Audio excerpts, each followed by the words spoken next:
So I'm going to get all preacher on you for a minute. And I swear a lot when I preach, so you've been warned. This is the What the Hell Were You Thinking podcast. A podcast that is supposed to be funny. I'm your host, Dave Bledsoe, and I'm the guy who can't be funny tonight. White people fucking love to quote Dr. King.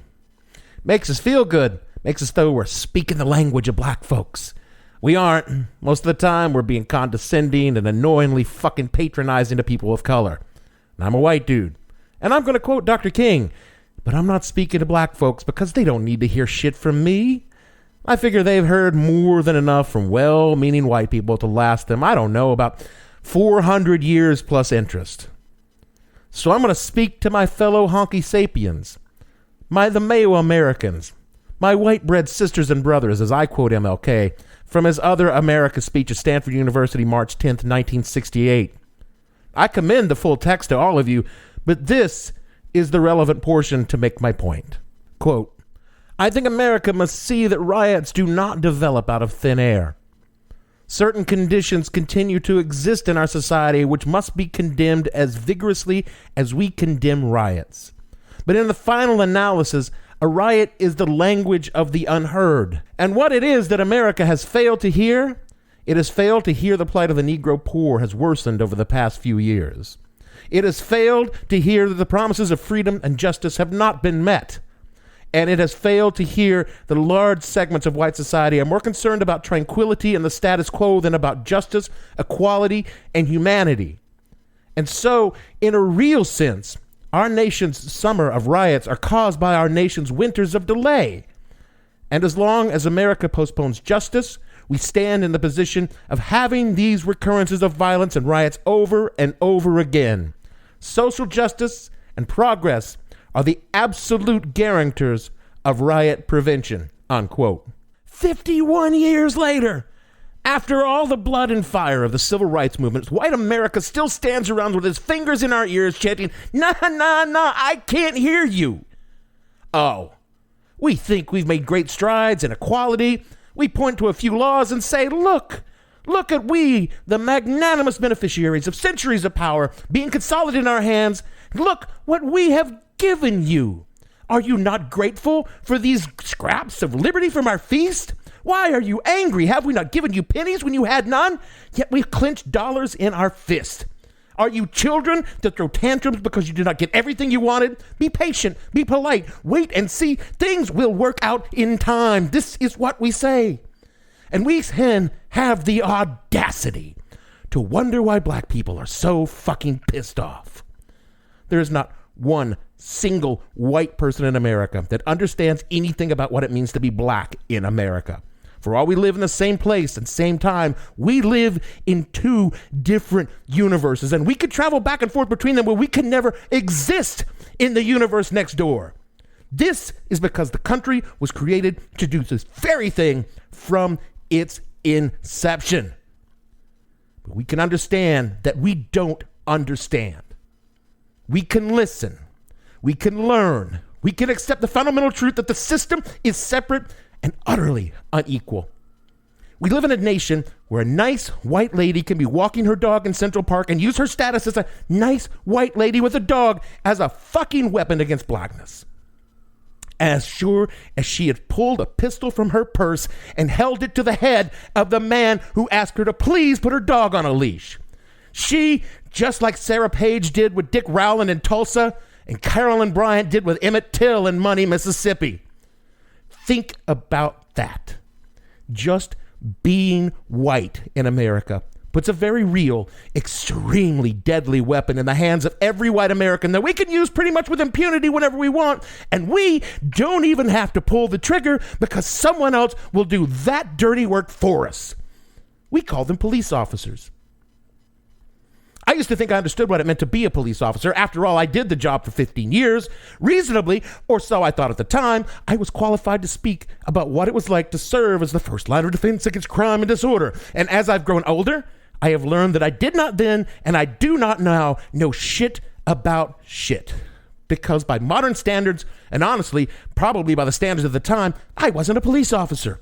I was officer fucking friendly, the public service announcement version of a police officer who believed with all his heart that he was serving his community. Like I said, I've gotten older. I've come to realize that being a police officer was never about protecting and serving. It was about enforcing the social order. Oh, to be sure, there's a side order of keeping people safe, but the entree is enforcing a social order in the United States that means white people on top and fuck everyone else. This is the only rational explanation for the world that I see around me. When I see heavily armed domestic terrorists storm the Capitol building of a state in an alleged democracy to force their will on the lawfully elected government and literally nothing happens to them, I have to ask why. Is it because their cause is just and they peaceably assembled to petition the government for the redress of grievances? Well, I'm no historian, but when armed men did shit like that back in the early days of the Republic, old George Washington sent the fucking army in and smacked that shit down. Today, not a peep. There were tweets, but not a peep about enforcing the law. Yet when a young black man jogs down the public street in broad daylight, he's chased down and lynched by 3 white men, one of whom a retired police officer and acting with the knowledge and authority of his local police agency, and literally nothing happens to them for weeks until one of these moronic fucksticks releases a video of them committing the fucking lynching, for the gram, and demonstrates how white people can still do whatever the fuck they want. And only then does the state finally do something. And trust me, there's no guarantee that anything remotely resembling justice will be carried out in that case. Or when a white police officer kills an unarmed black man in handcuffs on the street in broad daylight while being filmed as the man begs for his life. That man's crime, a clerk thought he passed a counterfeit $20 bill. George Floyd was murdered in cold blood for $20 by an agent of the state. That's not law enforcement. That is teaching the black man his place. And George Floyd's name joins a constantly expanding list of black people being taught their place by the police. And it's a list that, should I start reading the names, would take me hours to complete. And the list is by no means complete because it cannot account for the incidents where people of color walk away bruised and bloody, but alive, afraid to talk about what happens the next time because the next time they might not be so lucky. It cannot account for centuries of enforcing the social order by white police officers against black human beings, or white cops turning a blind eye as other white people enforce the social order, doing in effect the police's job for them. So no, I don't know shit about shit when it comes to being a police officer. And when you have lived under the knee of a system for centuries, slowly choking you to death for no other reason than because it can, there will come a time when you will simply refuse to ask nicely not to die. And when those still standing refuse to go under the knee, and they fight back. At first, they fight in the media, in the courts, at the ballot box, and they fight as long and as hard as they can. And when they are tired and feeling as though nothing will ever change, they will continue to fight in those venues even more, because that is the way we are told to effect change in this country.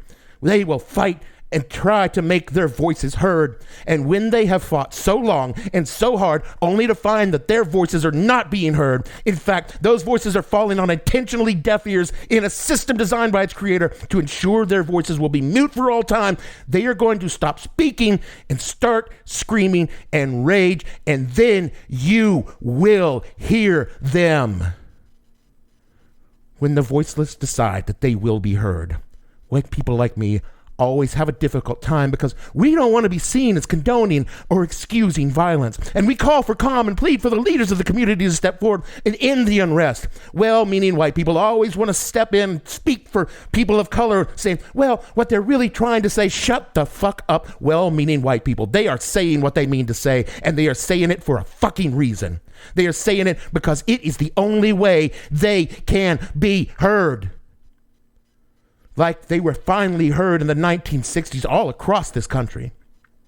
like they were heard in Los Angeles in the 90s, like they were heard in Ferguson and Baltimore and Milwaukee and now Minneapolis, because the screams seem to be the only thing white people will hear. And the only reason they hear them then is because they are fucking scared that their control is challenged when black people don't stay in their place and decide they will speak in the only language white America seems to understand: the fist, the flame, and the fury. Because this is the system we created, the system that we, white America, sleeps beneath each night. Whiteness is the weight on the knee, slowly killing black Americans. We are the weapon in the hands of the cops we summon, the women in the park on our phones crying out our whiteness to help keep blackness in its place. I do not and cannot understand what it is like to be black in the United States of America. But I can understand what it means to be white in the United States of America. I can understand how I was given a weapon at birth by a fluke of melanin in my skin. And I can't discard that weapon. It is part and parcel of who I am, white in America. It's part of my society. It's part of my being. But what I can do is choose not to use the weapon. And that is all anyone can do. If I could snap my fingers and remove it from existence, I would be snapping this with as much enthusiasm and joy as my rhythmically challenged fingers can summon. But the universe doesn't work like that. All this time, white people have preached to black people that nonviolence is the path to freedom. And they're right. But they've been preaching to the wrong people. So I want to preach to white people that we are the ones who need to embrace nonviolence. We need to choose not to use the weapons granted to us by a system that we did not personally create, but personally benefit from each and every day of our lives. Malcom X said we are nonviolent with people who are nonviolent with us, and it is time for white people to embrace nonviolence, and through our privilege and our power, finally force the system to change. Because we are a house divided against itself from its very construction, and that house needs to be torn the fuck down and rebuilt, or sooner or later it will burn to the ground. So that's it for our show this week. I'm not going to spend my time with the usual bullshit. No songs, no jokes, none of the usual stuff. I'm just going to close with a poem written by Langston Hughes. It's titled Warning, with an exclamation point at the end, by Langston Hughes. Negroes sweet and docile, meek, humble, and kind, beware the day they change their mind. Wind in the cotton fields, gentle breeze, beware the hour it uproots the trees. We'll see you all next week, when hopefully there'll be something to joke about.